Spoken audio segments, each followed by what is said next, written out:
Tunamshukuru Mwenyezi Mungu kwanza kwa kazi kubwa ambayo tumefanya na kufanikiwa kupata ushindi katika mchezo huu wa leo. Mchezo haukuwa mwepesi na tulitegemea mchezo kuwa ni mgumu kutokana na aina mpinzani ambaye tunakwenda kucheza naye. Tunawafahamu Namungo ni washindani kweli, na kama haitoshi ina wachezaji wazuri na ina mwalimu mzuri ambaye ana uwezo wa kutengeneza ushindani kwa dakika 90.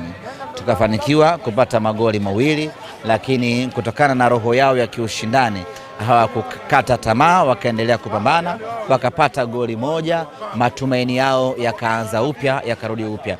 Baada ya matumaini yao kurudi upya, mechi ikawa ni ngumu kweli kweli.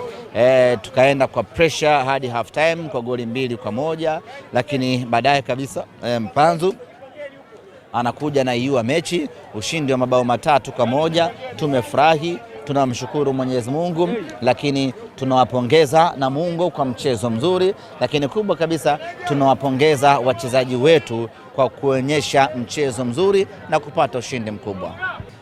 Tulikuwa tuna mwezi mgumu wa away wa kucheza michezo mingi ugenini, na tunamshukuru Mwenyezi Mungu, leo hii tumeitamatisha rasmi safari ya mwezi wa 4.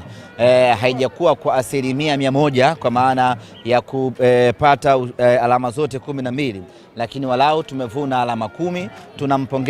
Tunawapongeza wachezaji wetu, benchi la ufundi kwa kazi kubwa ambayo imefanya. Haikuwa rahisi mechi za Arusha, haikuwa rahisi mechi ya hapa Ruangwa, lakini kazi kubwa imefanyika na vijana wamefanya kazi yao, wameondoka na alama 10. Tunamshukuru Mwenyezi Mungu.